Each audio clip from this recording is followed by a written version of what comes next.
Time now here on Kiwi is 8:38. Up after 9 o'clock, we'll be chatting with Jared Campbell about what's been happening over in LA with the gaming convention over there called E3. But right now it is Eye on the World. We are engaged in a tough fight to become a member of the Security Council in 2015-16. We think it is very important that smaller countries are able to achieve their opportunity to be represented on the Council, and we're very proud of the way in which we've conducted ourselves as a member of the Security Council in the past, probably about 20 years ago, most recently, when we've, I believe, dealt with difficult issues well, and I hope that our credentials there will stand any scrutiny. That is Foreign Affairs Minister Murray McCarthy talking about New Zealand's bid to be on the UN Security Council in 2015-2016. To talk with us more about this from 36-parallel.com, it is Paul Buchanan this morning. Good morning to you, Paul. Good morning. So this wouldn't be the first time, of course, that we've made such a bid, right? Well, this will be the fourth time that there's a bid. There's been three successful tenures in the past, as the foreign minister just said. The last one was 1993-94, and so New Zealand diplomats think they're overdue for another stint on the UN Security Council. But this is a somewhat quixotic bid for several reasons, and that's why it may not prosper, even though it has the U.S. endorsement. And in fact, it may not prosper precisely because of the U.S. endorsement. I should say, before we get into the meat of the issue, that normally the 5 permanent members of the UN Security Council don't show their hand in advance of the selection of the yearly non-permanent members. It's considered to be diplomatically uncouth to telegraph who you're going to support. And in that same press conference where Foreign Minister McCulley was quoted, Hillary Clinton, the Secretary of State of the United States, said that the United States admired the campaign that New Zealand had run, which is diplomatic speak for we really enjoy the fact that they've been cozying up to us in the last few years, and so we're going to throw them a bone. And that bone is called support for their bid for the non-permanent seat. And why would America's support jeopardize that bid? Well, that gets to the heart of the question. So let's break it down a little bit. There are two problems with this bid. One is substantively diplomatic, and I'll address that first. And the second one is a matter of timing. The substantively diplomatic issue is this. After 20-some-odd years, 25 years of a independent and autonomous foreign policy, it is now very clear that under national, New Zealand has aligned itself with the United States on security issues. It may continue to trade with other countries. It obviously is oriented towards Asia when it comes to trade, but on the security front, over the last 3 or 4 years, New Zealand has abandoned independence and has closely aligned itself with the United States and Australia. And this is made very clear not only in the deployments of New Zealand Defence Force personnel to Afghanistan, but in the signing of the Wellington Declaration of 2010, when Hillary Clinton arrived and basically established a security protocol that makes us frontline allies of the United States in the military and intelligence fields.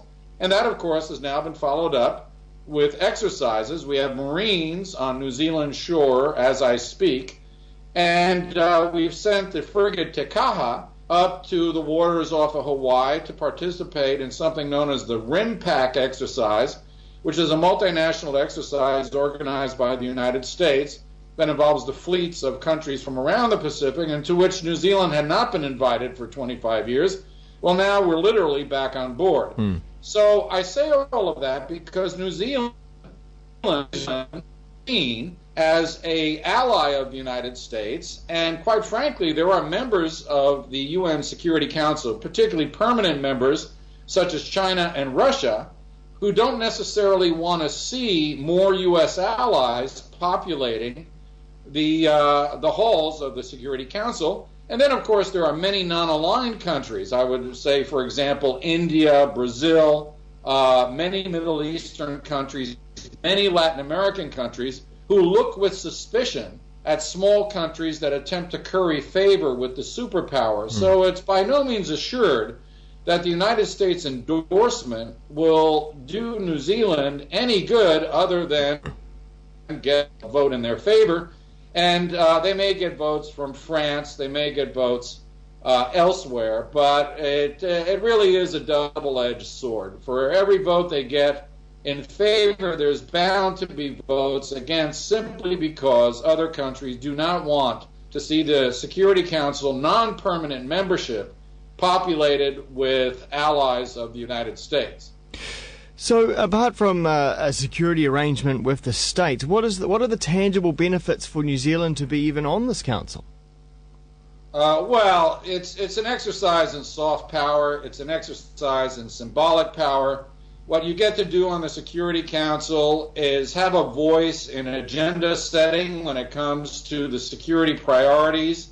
And New Zealand in the past, again, used to be a champion of non-proliferation. It used to be a champion of what are known as human security concerns, that is non-traditional security concerns, such as illegal migration. Now we have climate refugees, which pose all sorts of security problems for the countries to which they are going. And so, needless to say, New Zealand thinks that a bid for this seat will enhance its mana in the international community. Now, I should point out, though, that there's a second problem to this bid, and this one, quite frankly, concerns me a little bit more than the endorsement by the United States, and that is the issue of timing. As it turns out, Australia is bid for a non-permanent UN Security Council seat in 2013 and 2014. And the reason that should be of concern is twofold. First of all, Australia and New Zealand both are representatives of something known as the Western European and Other Group. This is a Cold War artifact in which Anglophone nations were grouped together with the Cold War allies to form a bloc against the Soviet Union and its allies. And we're still, pardon me, we're still grouped together as if it was still the Cold War. And then there are other groups. We are not, interestingly, in the Oceanic group, even though both Australia and New Zealand purport to represent oceanic interests, and in the case of New Zealand, as the foreign minister said, purport to represent small country interests. But quite frankly, that's farcical to say. We clearly align ourselves with the big boys and vote accordingly. Well, here's the issue. Australia had already bid for 2014. It is highly unlikely that countries will vote in favor of New Zealand back-to-back with Australia. It's too much antipodes all at once, particularly since Australia is even more closely aligned with the United States than New Zealand. We're in fact, if Australia is the deputy sheriff of the United States in the Southern Hemisphere, then New Zealand is the little cousin that wants to go along for the ride. And so of the two countries, Australia or New Zealand, Australia has strategic weight. Australia is a regional power in the making.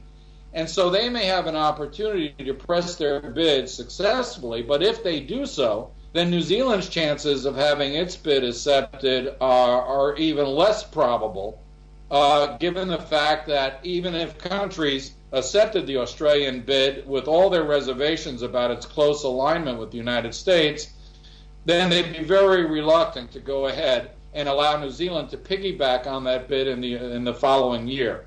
So for both reasons of timing and then the substantive issues of being very closely aligned with the United States, I think the New Zealand bid could be in trouble already.